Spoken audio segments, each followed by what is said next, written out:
بسم اللہ الرحمن الرحیم۔ جبران ناصر نے دعا زارہ کا کیس چھوڑ دیا ہے اور اب وہ مہدی کاظمی کے وکیل نہیں ہیں۔ کچھ لوگوں کی طرف سے یہ پروپیگنڈا کیا جا رہا ہے اور یہ بالکل جھوٹ پر مبنی ہے۔ جبران ناصر مہدی علی کاظمی کے اب بھی وکیل ہیں اور ان کا اس کیس میں بھرپور ساتھ دے رہے ہیں۔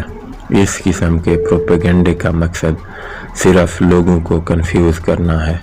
آج دعا زارہ کی پیشی تھی اور چونکہ آج کوئی بحث نہیں ہونی تھی تو جبران ناصر نے مصروفیت کی وجہ سے خود جانے کی بجائے اپنے ایسوسییٹ کو بھیج دیا اور اس بات کو لے کر کچھ لوگ پروپیگنڈا کر رہے ہیں کہ جبران ناصر نے دعا زارہ کیس کو چھوڑ دیا ہے۔